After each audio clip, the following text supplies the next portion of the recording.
அத்தியாயம் 11. ஹூத், ஓர் இறை தூதர். அளவற்ற அருளாளனும் நிகரற்ற அன்புடையவனுமாகிய அல்லாஹுவின் பெயரால். அலிஃப் லாம் ரா. இது வேதமாகும். நன்கறிந்த ஞானமுடையவனிடமிருந்து இதன் வசனங்கள் ஞானம் நிரப்பப்பட்டு பின்னர் தெளிவுபடுத்தப்பட்டது. அல்லாஹுவை தவிர எவரையும் வணங்காதீர்கள். நான் அவனிடமிருந்து உங்களுக்கு நற்செய்தி கூறுபவன், எச்சரிக்கை செய்பவன் என்று முகம்மதே கூறுவீராக. உங்கள் இறைவனிடம் பாவ மன்னிப்பு தேடுங்கள், பின்னர் அவனை நோக்கி திரும்புங்கள். அவன் உங்களுக்கு அழகிய வசதியை குறிப்பிட்ட காலம் வரை அளிப்பான். நன்மை செய்யும் ஒவ்வொருவருக்கும் அவரது வெகுமதியை அளிப்பான். நீங்கள் புறக்கணித்தால் மிகப்பெரிய நாளின் வேதனை பற்றி உங்கள் விஷயத்தில் நான் அஞ்சுகிறேன் என்றும் கூறுவீராக. அல்லாஹுவிடமே உங்களின் மீளுதல் உள்ளது. அவன் அனைத்து பொருட்களின் மீதும் ஆற்றல் உடையவன். கவனத்தில் கொள்க, அவனிடமிருந்து மறைத்துக் கொள்வதற்காக தமது நெஞ்சுகளை அவர்கள் மூடிக்கொள்கின்றனர். கவனத்தில் கொள்க, அவர்கள் தமது ஆடைகளால் மூடிக்கொண்டாலும் அவர்கள் மறைப்பதையும் வெளிப்படுத்துவதையும் அவன் அறிவான். உள்ளங்களில் உள்ளதை அவன் அறிந்தவன். பூமியில் உள்ள உயிரினம் எதுவாக இருந்தாலும் அவற்றுக்கு உணவளிப்பது அல்லாஹுவின் பொறுப்பாகும். அவற்றின் வசிப்பிடத்தையும் அவை சென்றடையும் இடத்தையும் அவன் அறிவான். ஒவ்வொன்றும் தெளிவான பதிவேட்டில் உள்ளது. உங்களில் அழகிய செயல்பாடுகள் உள்ளவர் யார் என்பதை சோதிப்பதற்காக அவனை வானங்களையும் பூமியையும் 6 நாட்களில் படைத்தான். அவனது அர்ஷ் தண்ணீரின் மீது இருந்தது. மரணத்திற்கு பின் உயிர்ப்பிக்கப்படுவீர்கள் என்று நீர் கூறினால் இது தெளிவான சூனியமே அன்று வேறில்லை என்று ஏக இறைவனை மறுப்போர் கூறுகின்றனர். குறிப்பிட்ட காலம் வரை நாம் வேதனை அவர்களுக்கு பிற்படுத்தினால் அதை தடுத்தது எது என்று கேட்கின்றனர். கவனத்தில் கொள்க, அது அவர்களிடம் வரக்கூடிய நாளில் அவர்களை விட்டும் அது தடுக்கப்படுவதில்லை. அவர்கள் எதை கேலி செய்து கொண்டிருந்தார்களோ அது அவர்களை சூழ்ந்து கொள்ளும். மனிதனுக்கு அருளை அனுபவிக்க செய்து பின்னர் அவனிடமிருந்து அதை நாம் எடுத்துவிட்டால் அவன் நம்பிக்கை இழந்தவனாகவும் நன்றி மறந்தவனாகவும் ஆகிவிடுகிறான். அவனுக்கு ஏற்பட்ட துன்பத்திற்கு பின் இன்பத்தை நாம் அனுபவிக்க செய்தால் என்னை விட்டும் தீங்குகள் அகன்று விட்டன என்று கூறுகிறான். அவன் பெருமிதமும் கர்வமும் கொள்கிறான். துன்பங்களை சகித்துக் கொண்டு நல்லறங்கள் புரிவோரை தவிர அவர்களுக்கே மன்னிப்பும் பெரிய கூலியும் உண்டு. இவருக்கு ஒரு புதையல் அருளப்பட வேண்டாமா அல்லது இவருடன் ஒரு வானவர் வர வேண்டாமா என்று அவர்கள் கூறுவதால் முகம்மதே, உமக்கு அறிவிக்கப்படும் செய்தியில் சிலவற்றை நீர் விட்டுவிடக்கூடும்.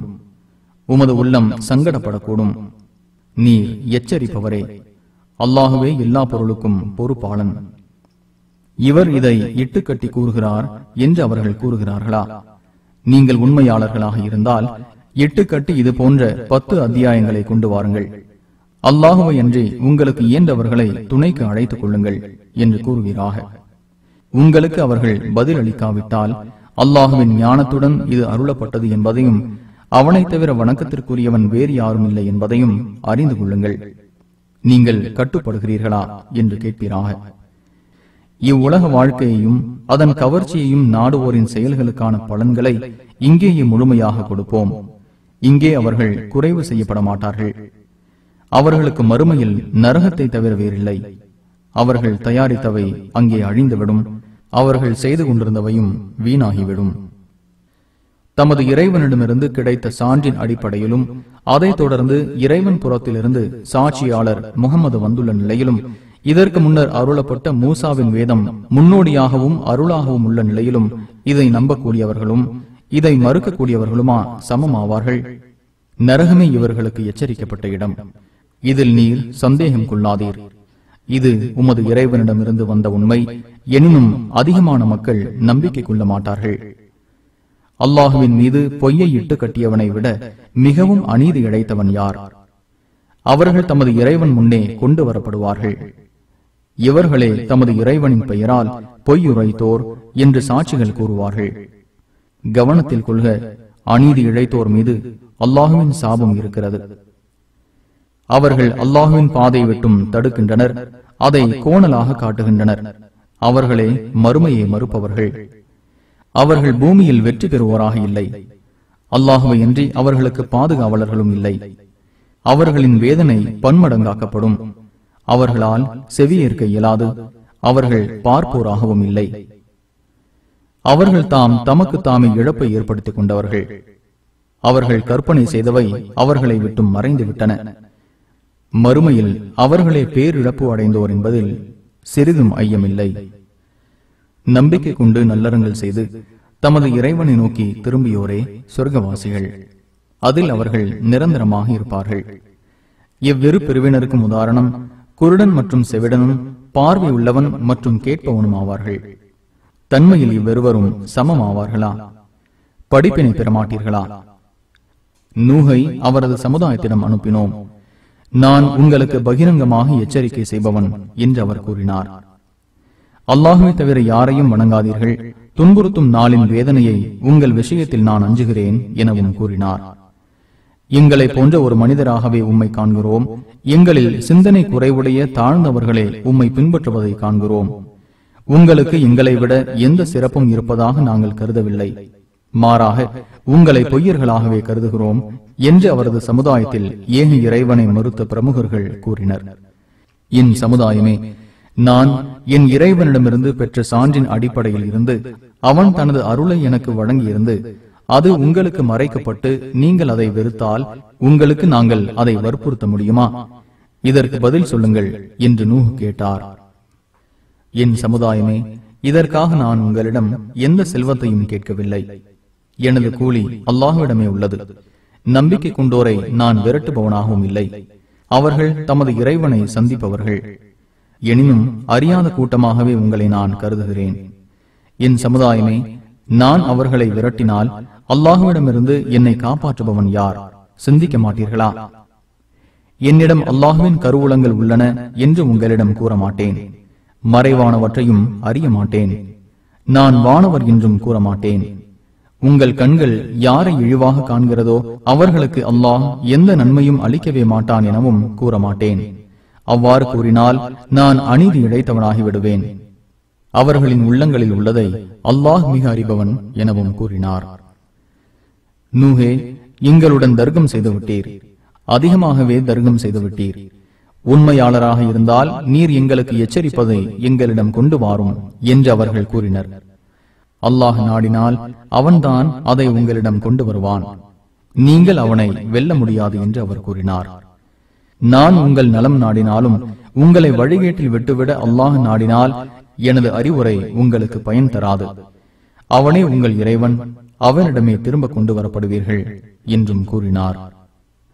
எவர் இதை இட்டு கட்டிவிட்டார் என்று கூறுகிறார்களா?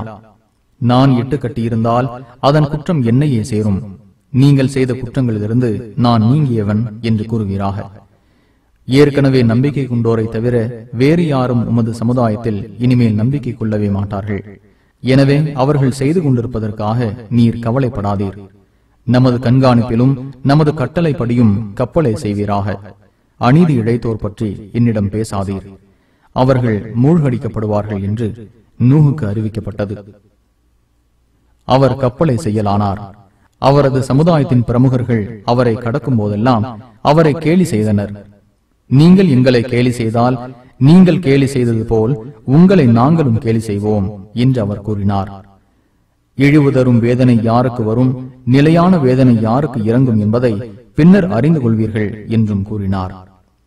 நமது கட்டளை வந்து தண்ணீர் பொங்கிய போது ஒவ்வொன்றிலும் ஒரு ஜோடியையும் உமது குடும்பத்தாரில் நமது விதி முந்திவிட்டவர்களை தவிர மற்றவர்களையும் நம்பிக்கை கொண்டோரையும் ஏற்றிக் கொள்வீராக என்று கூறினோம். அவருடன் மிக சிலரே நம்பிக்கை கொண்டனர். இதில் ஏறிக்கொள்ளுங்கள், அல்லாஹுவின் பெயராலேயே இது ஓடுவதும் நிற்பதும் உள்ளது. என் இறைவன் மன்னிப்பவன், நிகரற்ற அன்புடையோன் என்று நூஹ் கூறினார். மலைகளை போன்ற அலை மீது அது அவர்களை கொண்டு சென்றது. விலகி இருந்த தன் மகனை நோக்கி, அருமை மகனே, எங்களுடன் ஏறிக்கொள், ஏக இறைவனை மறுப்போருடன் ஆகிவிடாது என்று நூஹ் கூறினார். ஒரு மலையில் ஏறிக்கொள்வேன், அது என்னை தண்ணீரிலிருந்து காப்பாற்றும் என்று அவன் கூறினான். அல்லாஹ் அருள் புரிந்தவர்களை தவிர அல்லாஹுவின் கட்டளையிலிருந்து காப்பாற்றுபவன் எவனும் இன்று இல்லை என்று அவர் கூறினார். அவ்விருவருக்கிடையே அலை குறுக்கிட்டது. அவன் மூழ்கடிக்கப்பட்டோரில் ஆகிவிட்டான். பூமியே, உனது தண்ணீரை நீ உறிஞ்சிக்கொள், வானமே நீ நிறுத்து என்று இறைவனால் கூறப்பட்டது. தண்ணீர் வற்றியது, காரியம் முடிக்கப்பட்டது. அந்த கப்பல் ஜுதி மலை மீது அமர்ந்தது. அநீதி இழைத்த கூட்டத்தினர் இறை அருளை விட்டும் தூரமாயினர் எனவும் கூறப்பட்டது. நூஹ் தம் இறைவனை அழைத்தார். என் இறைவா, என் மகன் என் குடும்பத்தை சேர்ந்தவன், உனது வாக்குறுதியும் உண்மையே, நீ தீர்ப்பு வழங்குவோரில் மேலானவன் என்றார். நூஹே, அவன் உன் குடும்பத்தை சேர்ந்தவன் அல்லன், இது நல்ல செயல் அல்ல. உமக்கு அறிவு இல்லாதது பற்றி என்னிடம் கேட்காதீர். அறியாதவராக நீர் இருக்கக்கூடாது என உமக்கு அறிவுரை கூறுகிறேன் என்று அவன் கூறினான். இறைவா, எனக்கு அறிவு இல்லாதது பற்றி உன்னிடம் கேட்பதை விட்டும் உன்னிடமே நான் பாதுகாப்பு தேடுகிறேன். நீ என்னை மன்னித்து அருள் புரியாவிட்டால் இழப்பை அடைந்தவனாக ஆகிவிடுவேன் என்று அவர் கூறினார். நூஹே, உம் மீதும் உம்முடன் உள்ள சமுதாயங்கள் மீதும் பாக்கியங்கள் பொழியவும் நம்மிடமிருந்து சாந்தி நிலவும் இறங்குவீராக என்று கூறப்பட்டது. சில சமுதாயங்களுக்கு சுக வாழ்வை அளிப்போம், பின்னர் துன்புறுத்தும் நமது வேதனை அவர்களை அடையும். முகமதே, இவை மறைவான செய்திகள், இவற்றை உமக்கு நாம் அறிவிக்கிறோம். இதற்கு முன் நீரும் உமது சமுதாயத்தினரும் இதை அறிந்திருக்கவில்லை. எனவே பொறுமையை கடைபிடிப்பீராக. நம்மை அஞ்சுவோருக்கே நல்ல முடிவு உண்டு. ஆது சமுதாயத்திடம் அவர்களது சகோதரர் ஹூதை அனுப்பினோம். என் சமுதாயமே, அல்லாஹுவை வணங்குங்கள், உங்களுக்கு அவனன்றி வணக்கத்திற்குரியவன் வேறு யாரும் இல்லை. நீங்கள் கற்பனை செய்வோராகவே இருக்கிறீர்கள் என்று அவர் கூறினார். என் சமுதாயமே, இதற்காக உங்களிடம் நான் எந்த கூலியும் கேட்கவில்லை. என்னை படைத்தவனிடமே எனக்குரிய கூலி உள்ளது, விளங்க மாட்டீர்களா? என் சமுதாயமே, உங்கள் இறைவனிடம் பாவ மன்னிப்பு தேடுங்கள், அவனை நோக்கி திரும்புங்கள். அவன் உங்களுக்கு தொடர்ந்து வானத்தை பொழிய செய்வான், வலிமைக்கு மேல் வலிமையை உங்களுக்கு அவன் அதிகமாக்குவான். குற்றவாளிகளாகி புறக்கணிக்காதீர்கள் எனவும் கூறினார். ஹூதே, நீர் எங்களிடம் எந்த சான்றையும் கொண்டு வரவில்லை. நீர் சொல்வதற்காக எங்கள் கடவுள்களை நாங்கள் விடுவோராக இல்லை, நாங்கள் உம்மை நம்புவோராகவும் இல்லை. எங்கள் கடவுள்களில் சிலர் உமக்கு கெடுதி செய்து விட்டார்கள் என்றே கூறுகிறோம் என அவர்கள் கூறினர். நான் இதற்கு அல்லாஹுவை சாட்சியாக்குகிறேன், நீங்களும் சாட்சியாக இருங்கள். அவனை என்று நீங்கள் எதை இணை கற்பித்தீர்களோ அதை விட்டும் நான் விலகியவன். எனவே அனைவரும் எனக்கு எதிராக சூழ்ச்சி செய்யுங்கள், பின்னர் எனக்கு எந்த அவகாசமும் அளிக்காதீர்கள் என்று அவர் கூறினார். எனது இறைவனும் உங்கள் இறைவனுமாகிய அல்லாஹுவையை சார்ந்துள்ளேன். எந்த உயிரினமானாலும் அதன் முன் நெற்றியை அவன் பிடித்துக் கொண்டிருக்கிறான். எனது இறைவன் நேரான வழியில் இருக்கிறான். உங்களுக்காக எனக்கு கொடுத்து அனுப்பப்பட்டதை உங்களுக்கு எடுத்து சொல்லிவிட்டேன். நீங்கள் புறக்கணித்தால் உங்களை அன்றி வேறு சமுதாயத்தை உங்களுக்கு பகரமாக என் இறைவன் ஏற்படுத்துவான். அவனுக்கு நீங்கள் எந்த தீங்கும் செய்ய முடியாது. என் இறைவன் ஒவ்வொரு பொருளையும் கண்காணிப்பவன் எனவும் கூறினார். நமது கட்டளை வந்தபோது ஹூதையும் அவருடன் உள்ள நம்பிக்கை கொண்டோரையும் நமது அருளால் காப்பாற்றினோம். அவர்களை கடுமையான வேதனையிலிருந்து காப்பாற்றினோம். இந்த ஆது சமுதாயத்தினர் தமது இறைவனின் சான்றுகளை நிராகரித்து அவனது தூதர்களுக்கு மாறு செய்தனர். பிடிவாதக்கார ஒவ்வொரு கொடுங்கோலனின் கட்டளையையும் அவர்கள் பின்பற்றினார்கள். இவ்வுலகிலும் கியாமத் நாளிலும் அவர்களை சாபம் விரட்டியது. கவனத்தில் கொள்க, ஆது சமுதாயத்தினர் தமது இறைவனை மறுத்தனர். கவனத்தில் கொள்க, ஹூதுவின் சமுதாயமான ஆது சமுதாயம் இறை அருளை விட்டும் தூரமாயினர். சமூது சமுதாயத்திடம் அவர்களின் சகோதரர் சாலிகை அனுப்பினோம். என் சமுதாயமே, அல்லாஹுவை வணங்குங்கள், அவனன்றி வணக்கத்திற்குரியவன் உங்களுக்கு வேறு யாரும் இல்லை. அவனே உங்களை பூமியிலிருந்து படைத்தான், அதில் உங்களை வசிக்க செய்தான். எனவே அவனிடம் பாவ மன்னிப்பு தேடுங்கள், பின்னர் அவனை நோக்கி திரும்புங்கள். என் இறைவன் அருகில் உள்ளவன், பதிலளிப்பவன் என்றார். சாலிஹே, இதற்கு முன் எங்களிடம் நம்பிக்கைக்குரியவராக இருந்தீர். எங்கள் முன்னோர்கள் எதை வணங்கினார்களோ அதை நாங்கள் வணங்குவதை விட்டும் எங்களை தடுக்கிறீரா? நீர் எதற்கு எங்களை அழைக்கிறீரோ அதில் பெரும் சந்தேகத்தில் இருக்கிறோம் என்று அவர்கள் கூறினர். என் சமுதாயமே, நான் எனது இறைவனிடமிருந்து பெற்ற சான்றுடன் இருந்து அவன் எனக்கு அருளும் செய்திருக்க அவனுக்கு நான் மாறு செய்தால் அல்லாஹ்விடமிருந்து என்னை காப்பாற்றுபவன் யார் என்பதற்கு எனக்கு பதில் சொல்லுங்கள். அப்போது இழப்பையை எனக்கு அதிகமாக்குவீர்கள் என்று அவர் கேட்டார். என் சமுதாயமே, உங்களுக்கு சான்றாக இதோ அல்லாஹுவின் ஒட்டகம். அல்லாஹுவின் பூமியில் மேயுமாறு அதை விட்டுவிடுங்கள். இதற்கு எந்த தீங்கும் இழைக்காதீர்கள். அவ்வாறு செய்தால் சீக்கிரத்தில் உங்களுக்கு வேதனை ஏற்படும் என்றார். அதை அவர்கள் அறுத்து கொண்டனர். உங்கள் வீடுகளில் 3 நாட்கள் அனுபவியுங்கள், இது பொய்யாகாத எச்சரிக்கை என்று அவர் கூறினார்.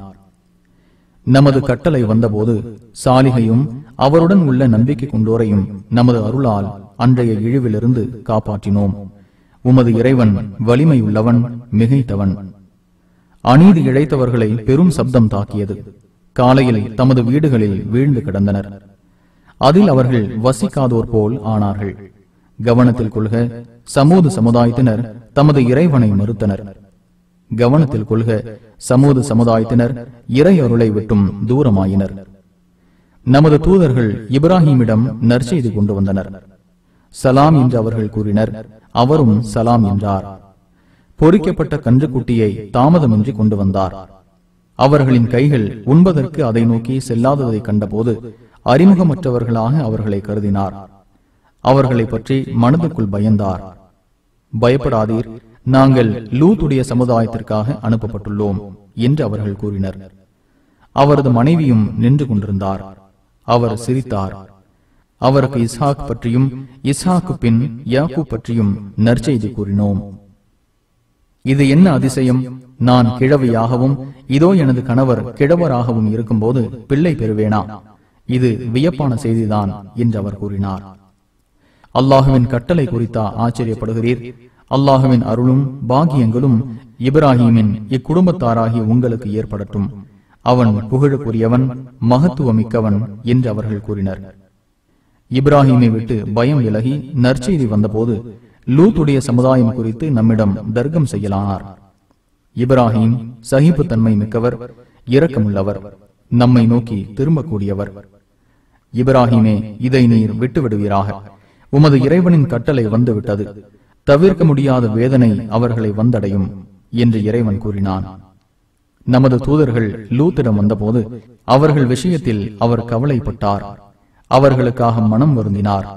இது மிகவும் கடினமான நாள் எனவும் கூறினார். அவரது சமுதாயத்தினர் அவரிடம் விரைந்து வந்தனர். இதற்கு முன் அவர்கள் தீமைகளை செய்து வந்தனர். என் சமுதாயமே, இதோ என் புதல்விகள் உள்ளனர். அவர்கள் உங்களுக்கு தூய்மையானவர்கள். அல்லாஹுவை அஞ்சுங்கள். எனது விருந்தினர் விஷயத்தில் எனக்கு கேவலத்தை ஏற்படுத்தி விடாதீர்கள். உங்களில் நல்ல ஓர் ஆண் கூட இல்லையா என்று கேட்டார். உமது புதல்விகளிடம் எங்களுக்கு எந்த தேவையும் இல்லை என்பதை நீர் உறுதியாக அறிவீர். நாங்கள் விரும்புவதையும் நீர் அறிவீர் என்றனர். உங்கள் விஷயத்தில் எனக்கு சக்தி இருக்கக்கூடாதா? அல்லது பலமான ஆதரவை நான் பெற்றிருக்க கூடாதா என்று அவர் கூறினார். லூத்தே, நாங்கள் உமது இறைவனின் தூதர்கள்.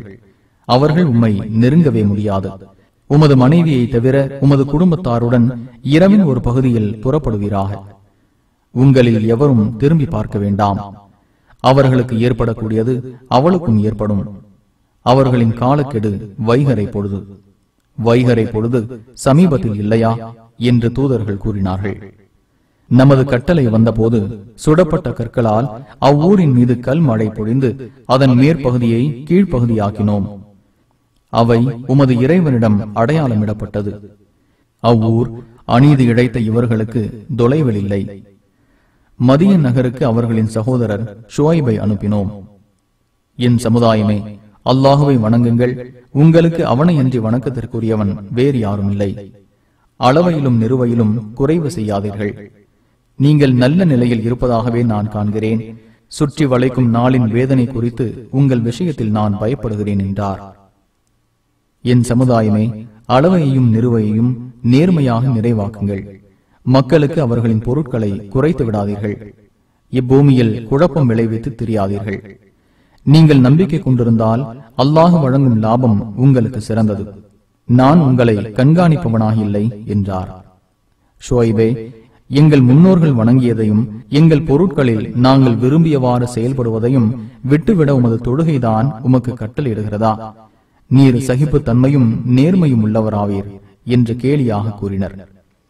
என் சமுதாயமே, நான் இறைவனிடமிருந்து சான்றை பெற்றிருந்து அவன் தனது அழகிய செல்வத்தை எனக்கு வழங்கியும் இருந்தால் உங்கள் நிலை என்ன என்பதற்கு பதில் சொல்லுங்கள். எதை விட்டும் நான் உங்களை தடுக்கிறேனோ அதை செய்து உங்களிடம் மாற்றமாக நடக்க நான் விரும்பவில்லை. என்னால் இயன்ற அளவு சீர்திருத்தத்தையே விரும்புகிறேன். எனக்குரிய நல்லுதவி அல்லாஹ்விடமே உள்ளது. நான் அவனையே சார்ந்துள்ளேன், அவனிடமே மீளுகிறேன் என்று கூறினார். என் சமுதாயமே, என் மீது உங்களுக்கு இருக்கும் வெறுப்பு உங்களை அநியாயம் செய்ய வைத்து நூஹுடைய சமுதாயத்திற்கோ, ஹூதுடைய சமுதாயத்திற்கோ, சாலிஹுடைய சமுதாயத்திற்கோ ஏற்பட்டது போல் உங்களுக்கும் ஏற்படுவதற்கு உங்களை தூண்ட வேண்டாம். லூத்துடைய சமுதாயம் உங்களுக்கு தொலைவில் இல்லை. உங்கள் இறைவனிடம் பாவ மன்னிப்பு தேடுங்கள், பின்னர் அவனை நோக்கி திரும்புங்கள். என் இறைவன் நிகரற்ற அன்புடையோன், அருள் நிறைந்தவன் என்றார். ஷுவைபே, நீர் கூறுவதில் அதிகமானவை எங்களுக்கு புரியவில்லை. எங்களில் பலவீனராகவே உம்மை நாங்கள் கருதுகிறோம். உமது குலத்தார் இல்லாவிட்டால் உம்மை கல்லெறிந்து கொண்டிருப்போம். நீர் எங்களை மிகைப்பவராக இல்லை என்று அவர்கள் கூறினார்கள். என் சமுதாயமே, என் குலத்தவர் அல்லாஹுவை விட உங்களுக்கு மதிப்பு மிக்கவர்களா? அவனை உங்களுடைய முதுகுக்கு பின்னால் தள்ளிவிட்டீர்களே. என் இறைவன் நீங்கள் செய்பவற்றை முழுமையாக அறிபவன் என்று அவர் கூறினார். என் சமுதாயமே, உங்கள் நிலையிலேயே நீங்கள் செயல்படுங்கள், நானும் என் நிலையில் செயல்படுகிறேன்.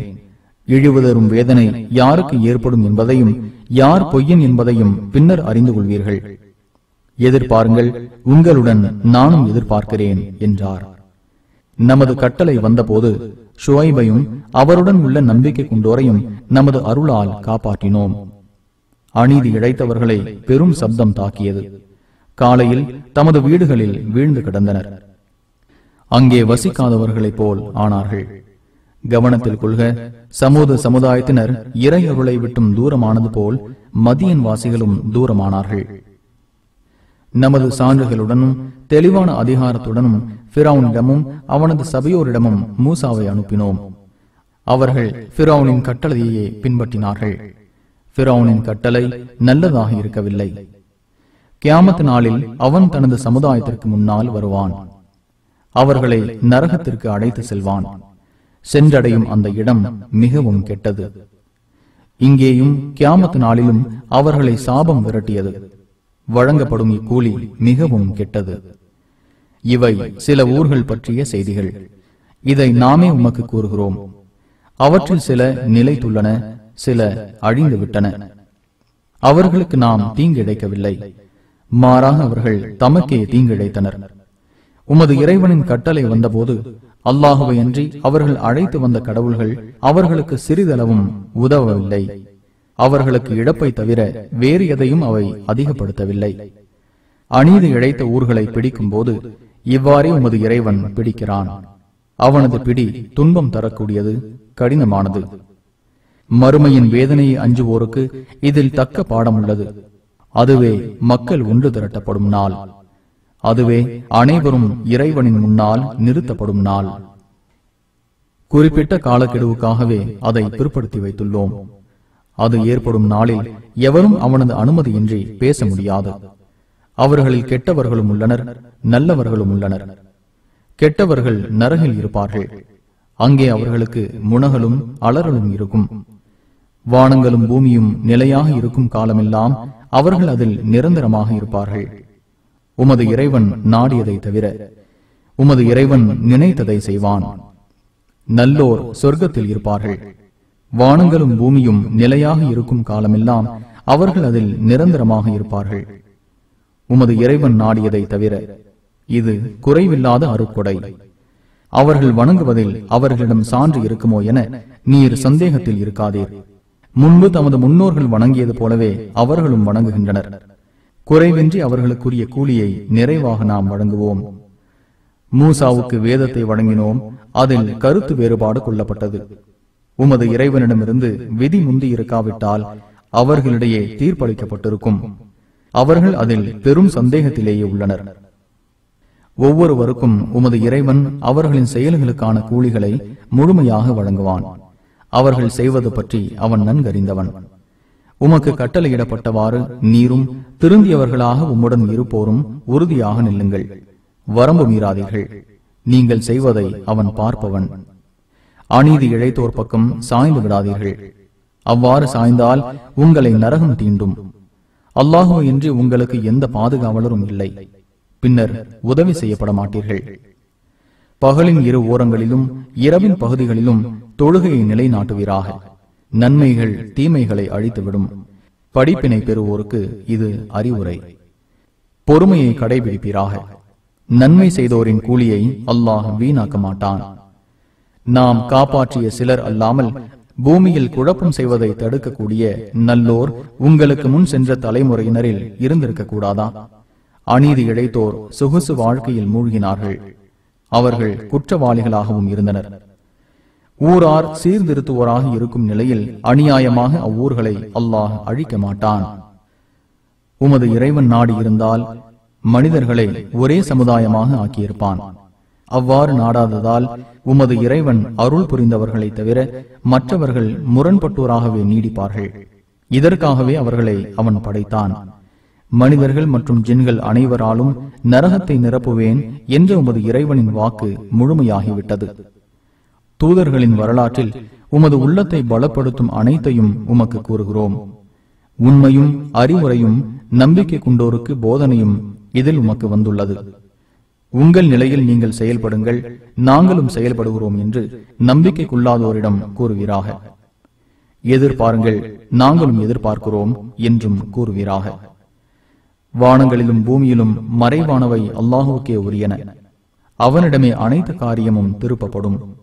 எனவே அவனையே வணங்குவீராக, அவனையே சார்ந்திருப்பீராக. நீங்கள் செய்பவற்றை உமது இறைவன் கண்காணிக்காதவனாக இல்லை.